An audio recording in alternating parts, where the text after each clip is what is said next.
nice to have you all here. As we rapidly approach this election, it's certainly good to see everyone here. And I know I have learned a lot from the county commissioner debates, and I'm certainly looking forward to tonight's as well. Of course, tonight we have the race for the 44th Senatorial District here in North Carolina. The incumbent, Dr. David Curtis, and the challenger, Chris Carney. I'm going to ask them to come on up at this time, if you would, to your particular tables. The way this is going to work tonight, we're going to give each of our candidates 2 minutes to give an introduction, and followed by the introduction. After they introduce themselves, we have 2 questions for which they have been given the question in advance. We will alternate. Everybody will be answering all the questions. In these 2 questions, they will have 3 minutes to answer these questions. With 30 seconds to go, there will be a bell, and at the end of the time, this obnoxious ringing sound goes off. Something of the problem. After we finish those 2 prepared questions, I will be asking the candidates a series of questions. We'll be alternating, not in any particular order, but both candidates will answer all questions before the evening's concluded. For these questions, we're going to give them 1 minute to answer these questions. So since both candidates will be answering all the questions, we will not have rebuttals or add-ons. At the end of the prepared questions, we'll have a 2-minute, 2-minute closing statement by both candidates. Any questions? All right, let's go ahead and get prepared. At this time, I think I would ask Dr. David Curtis, would you go ahead and give us your opening comments, sir? Can you hear me? Is this on? Well, I really appreciate all of y'all coming out tonight to this forum. I want to thank the Iredell Republican women for putting it on, and I hope you leave tonight with a lot more information about this position that Chris and I are running against each other for. We have done a lot of great things in the past 4 years since Republicans took over in 2011. And I certainly hope to continue those great things, going forward. In 2011, we had a $2.5 billion budget shortfall. Last year, we had a $400 million surplus. In 2011, we had the 5th highest unemployment rate in the country. We cut that in half. We had the 5th worst tax code in the country. Now we have the 15th best. We've cut taxes over $1 billion. We have increased education spending $1 billion. We gave the highest dollar tax increase to pay increase to teachers 2 years ago. So we have done just an incredible number of great things.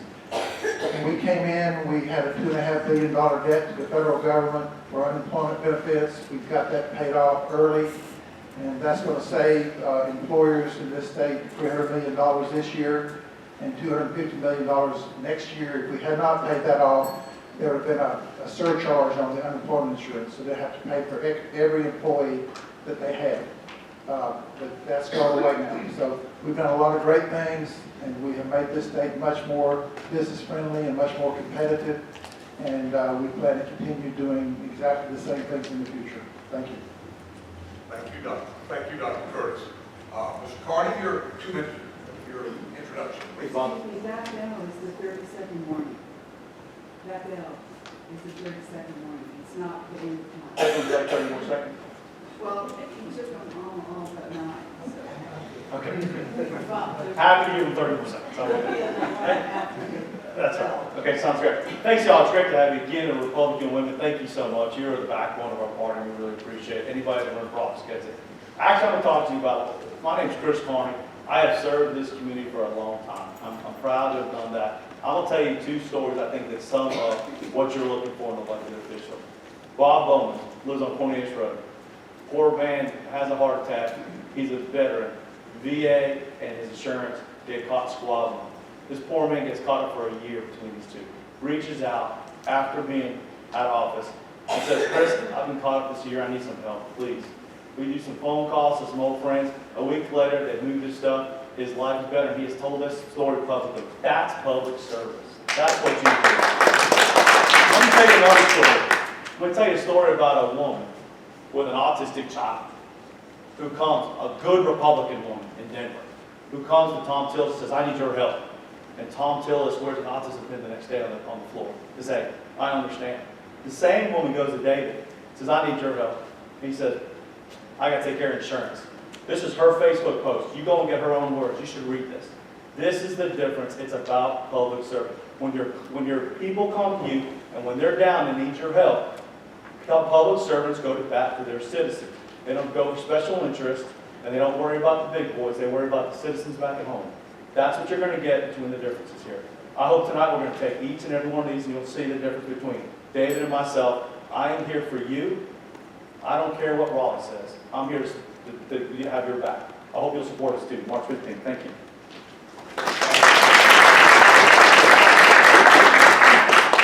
All right, now we're going to have the first of two prepared questions.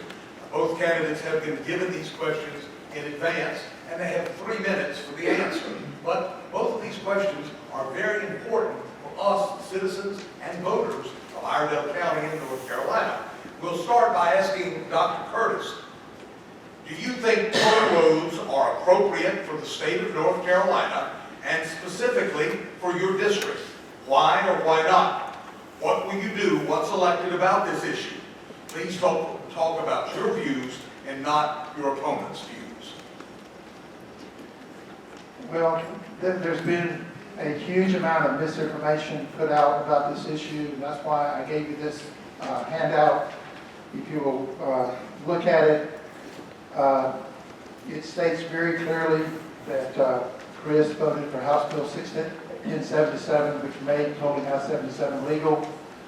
And there's an article in Local Tribune where he took credit for pushing H. Bill 1077 through the Senate. And I assume the Tribune article is correct.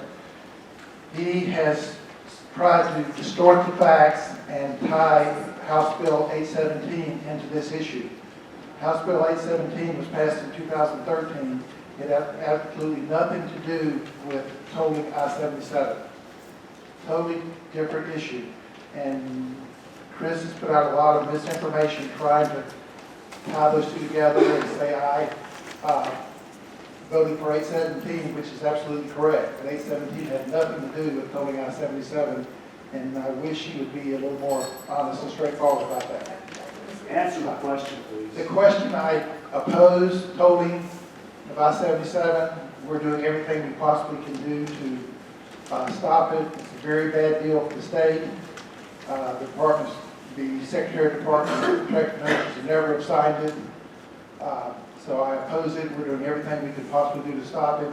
It was a real blow when the local transportation board voted to continue it because we got the governor to agree that if the local transportation board agreed to or voted to cancel it, he would strongly consider canceling it. But unfortunately, the transportation board, mainly Charlotte, voted to continue it, so that was a real blow to our cause. But we're still working very hard, doing everything we possibly do to get the toll road canceled. And that's what I shall continue to do if I'm reelected. And we certainly hope to get it changed and get a 3-lane put in. We were told for years that we could not afford a 3-lane. And our state was in such bad financial condition that was absolutely true 4 years ago. But we've now, since the Republicans have taken over, we've gotten our financial house in order. We have a budget surplus. We have $1.6 billion in rainy day funds now. And so our state is in much better shape financially. And so I think that now we can afford a 3-lane on I-77. And I'm going to do everything I can possibly do as your representative to make that happen. Thank you. Mr. Carney, in 3 minutes, do you think toll roads are appropriate for the state of North Carolina and specifically for your district? Why or why not? What will you do once elected about this issue? Please talk about your views and not your opponent's views. Thanks, Bob. Sometimes in these campaigns, things just go your way. all right? This is one of those moments. Would you please all take the opportunity, please hold up what David hands to you. And when you read it, it says, setting the record straight on I-77 once for all. And it goes on, an official North Carolina I-77 Opportunity Toll Project, July 3rd, 2012, public-private partnerships, right? That bill never passed. That bill never passed. It went through the House. The House brought it to the Senate. And you know what the Senate did? We stripped the I-77 out of it. That's exactly right. So, that even what he's put in front of you right now is a bill that didn't even get brought over to the Senate. We killed I-77 off. And you know why? Because in the General Assembly, nobody picks on one road. Nobody does. And so when you read that whole bill, you find out it talks about ferries, and it talks about any highway, it talks about all kinds of stuff. And in reality, the bill that he put before you never got through the Senate. So let's talk about a little honesty then, right?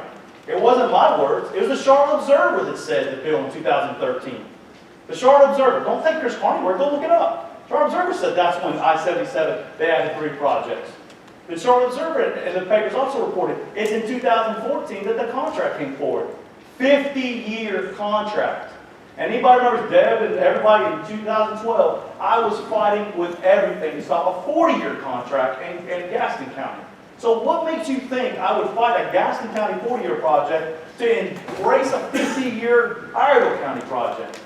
I never even got a chance to weigh in on the contract. You know why? They didn't read it.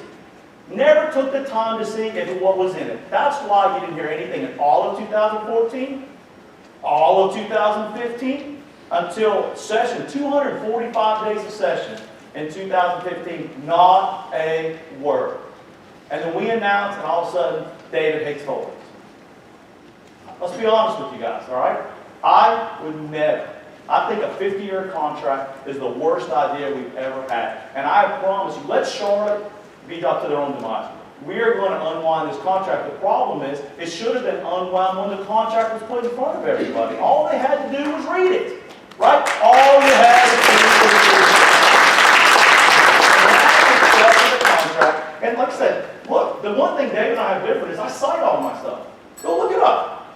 You can find it where it was such a bad idea in 15.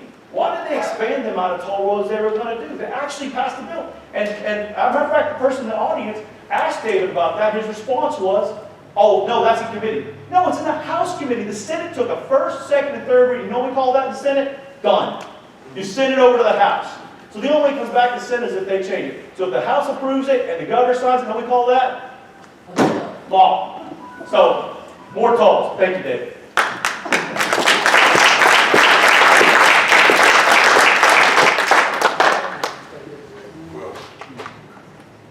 Our next question for Mr. Carney.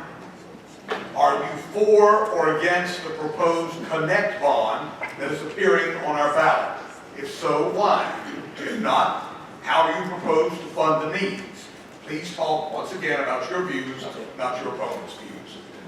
I'm actually going to give them a little bit of a break. I know they passed this, and in reality, I think it's a little bit of a tough call. It has some stuff in there that it's important.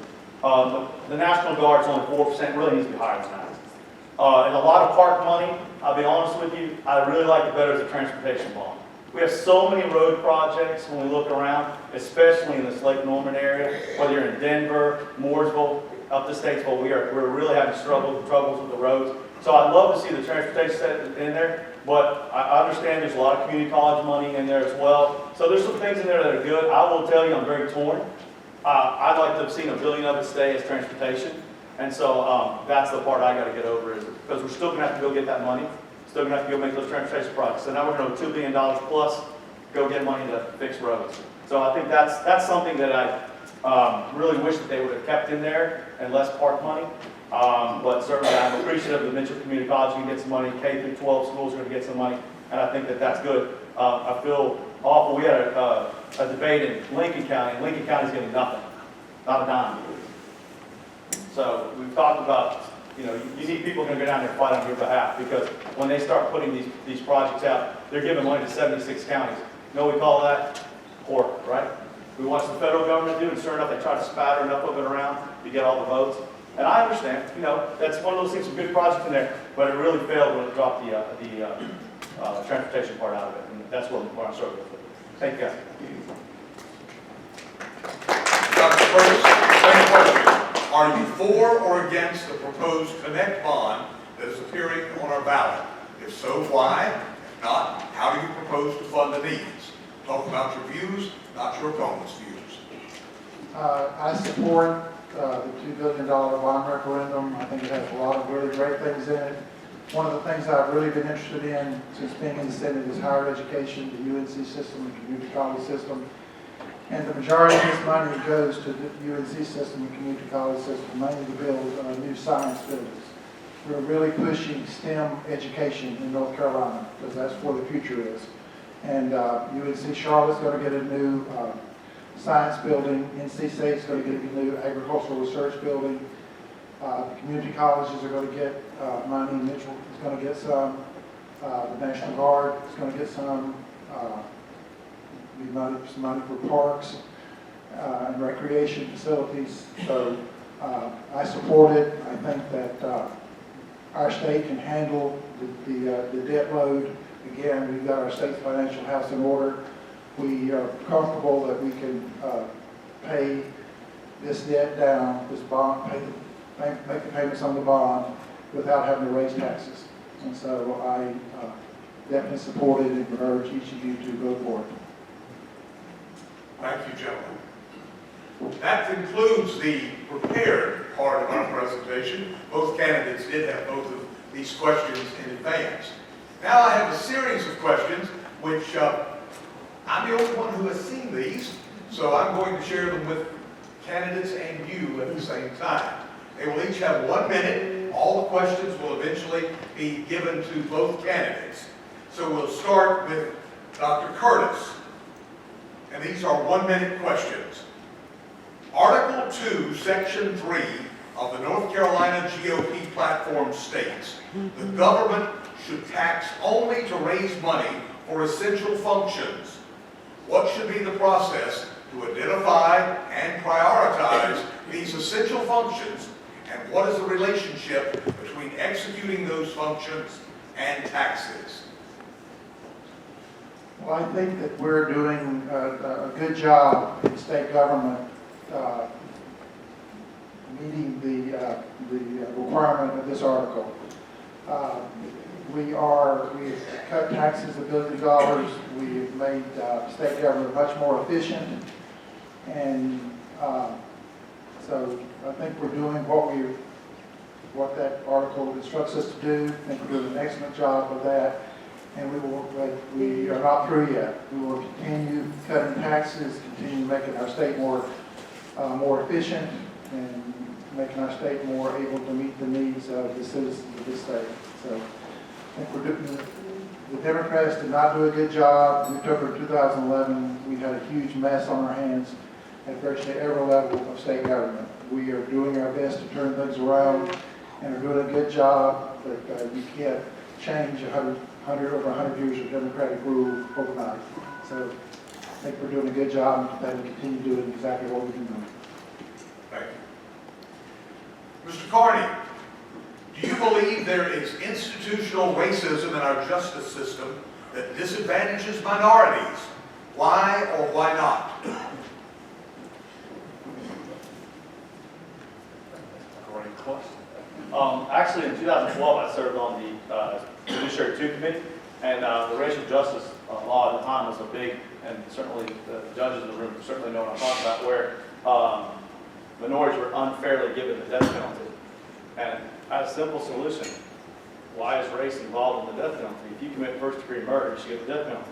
I don't care what race you are. And it's interesting because when I put that on the floor in our committee, the Democrats quit talking because they wanted to get rid of the death penalty. They didn't care about race.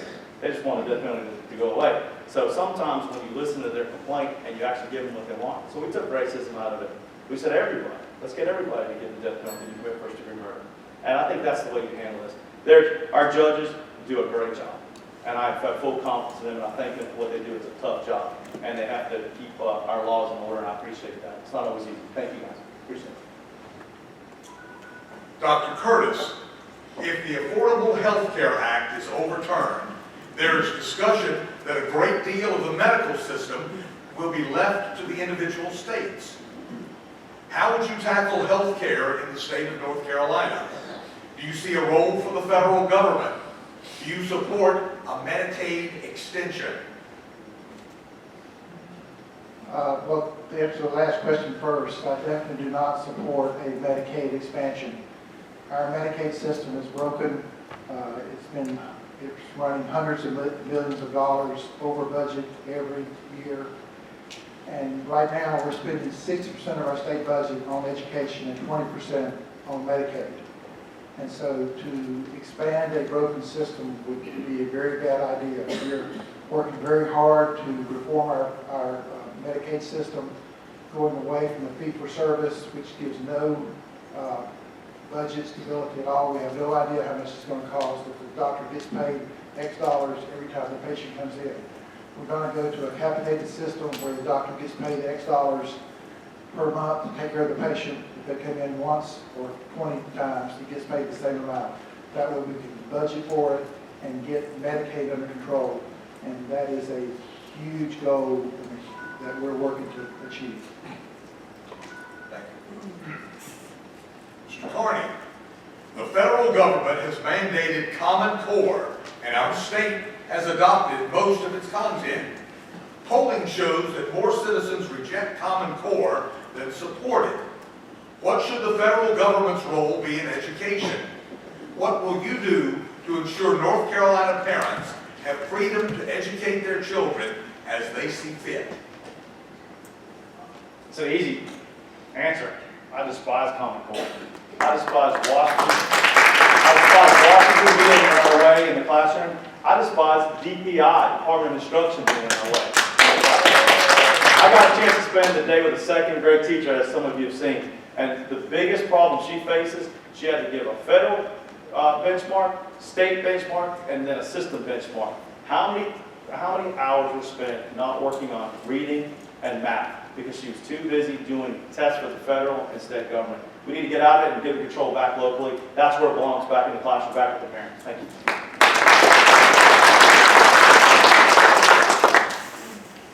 To Dr. Curtis, probably the shortest question of the evening. How long do you intend to serve?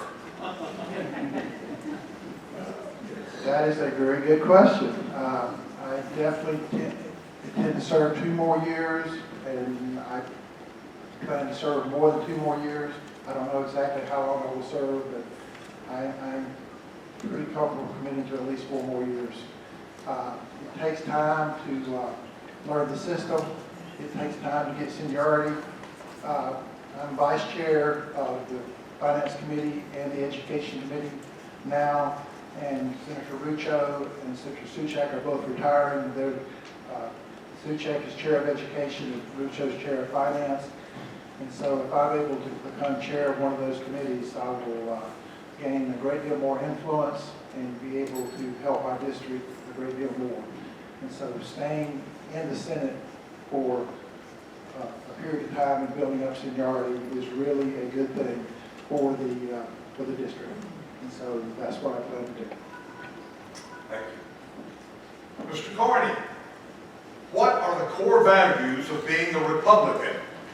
Why are you a registered Republican? And what does being a Republican mean to you? It's great. I've always been a Republican. I grew up during, Reagan was the first president that I ever got to pay attention to. And I'm not going to lie to you, coming out of Jimmy Carter, that was a really easy decision, wasn't it?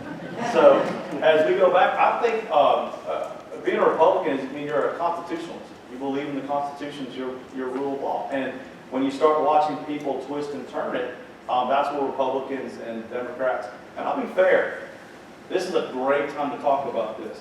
Can we agree that Tom Apodaca and Phil Berger and Andrew Brock were all conservatives? I was more conservative than them in the rankings. I outranked them. So when you see the word liberal put beside my name, remember, it is just trying to give a tag because I outranked 3 of the most conservative people in the General Assembly in the Senate. Well, what can you say to that? That's by independent rating agency.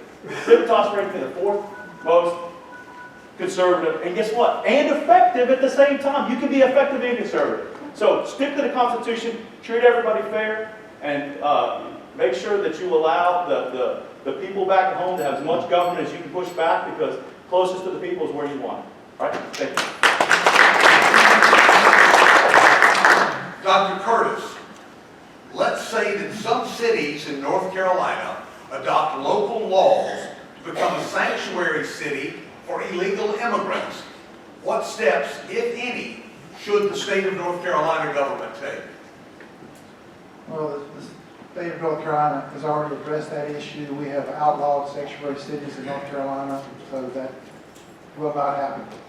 We have done a great deal of dealing with social issues. We've increased Second Amendment gun rights. We've allowed magistrates to have religious freedom and not do things that violate their fundamental religious beliefs. We have outlawed selling baby parts. We have extended waiting time for abortion to 72 hours. We've done a lot of conservative things on the social front that I'm very proud of, and one of the reasons I'm very proud of what we've accomplished in the state senate the past 4 years. But we've already dealt with the sanctuary city issues. Thank you. Mr. Carney, if the Affordable Health Care Act is overturned, there's discussion that a great deal of the medical system will be left to the individual states. How would you tackle health coverage in the state of North Carolina? Do you see a role for the federal government, and do you support a Medicaid extension? I do not. As a matter of fact, I personally think that we should have never gotten in the insurance business as a federal government. If anything, if you wanted to help people get insurance policies, we should have worked with private insurance companies that could have made it more affordable. And in reality, if you go back, all it's done is it's unemployed people in our healthcare. And as a matter of fact, when they talk about the state, about how they balanced Medicaid, they did it because they raked back 4% back from healthcare providers. Wouldn't we all like to balance our budget by going back and taking 4% back from people? So at the end of the day, when you talk about expanding Medicaid, there's no room for it. And to be fair, David, I know you're in favor of this. You'd like to expand Medicaid for optometry. And it's been talked about in Raleigh. That's just one of the items you're pushing. So you can't expand Medicaid because we can't afford the Medicaid we have today. And we are certainly going to make sure that we need to work with insurance companies and the healthcare professionals instead of going back and stealing money back from the workers and unemploying Baptist laid off 1,000 people a few years ago because of Obamacare. Thank you. Dr. Curtis, do you support public-private partnerships? Why or why not?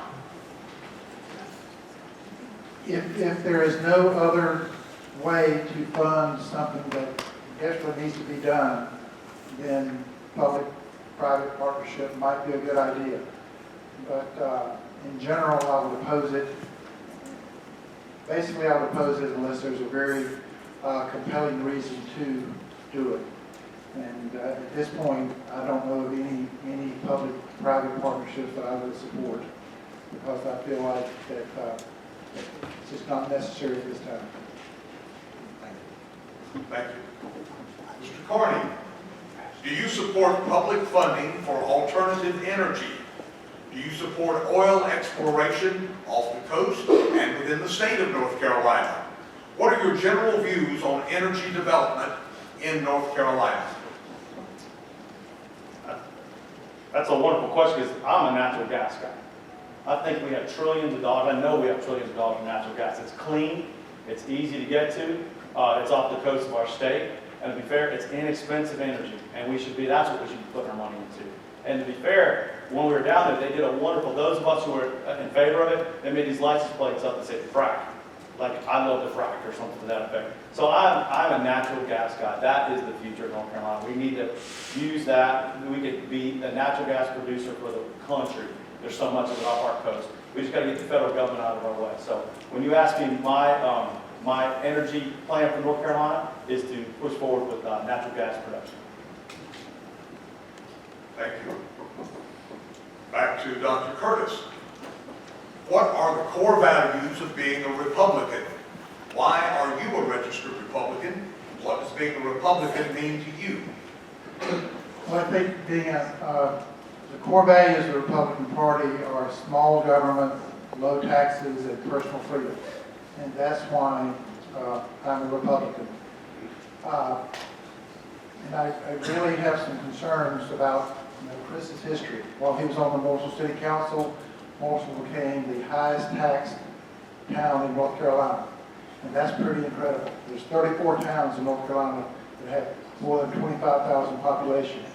For 11 straight years, Charlotte had the record for the highest taxes and fees at the local level. Well, during Chris's term on the Morsel City Council, Morsel took that record, became the highest taxed town in North Carolina. And that, to me, is a problem. We're about cutting taxes in Raleigh. And I'm not sure Chris's philosophies are really fitting very well with that philosophy of cutting taxes. Tuesday night, he and the Libertarian candidate took turns bashing the Senate. And I think it was kind of a toss-up. Both of them bashed the Senate pretty bad. And so that really caused me some concerns. Thank you. Mr. Carney, the federal government proposes to use Fort Bragg, the Coast Guard base in Elizabeth City, and some National Guard facilities to house refugees from Syria and possibly other Mideastern countries. What actions, if any, should the state of North Carolina take? The answer is just no. We're not in that business. We're not in the business of accepting refugees. It's fraught with problems. We can't afford, as we talked about, our Medicaid systems now, and now we're going to take on a group of people from overseas who we don't really know who they're sending. So I think that's it's just a bad deal. And to be fair, it even touches on, as you know, with the immigration issues. What do you do? Are we going to bring them into our workforce? And as most of you know, between the two of us, only one of us has passed and sponsored a bill to not allow for illegal aliens to receive paychecks from government projects. Right? That was me. And I thank you, town board, we worked with them when we put that through because we wanted to make sure our local companies were playing fair. And so at the end of the day, I'm not in favor of bringing refugees in Russia.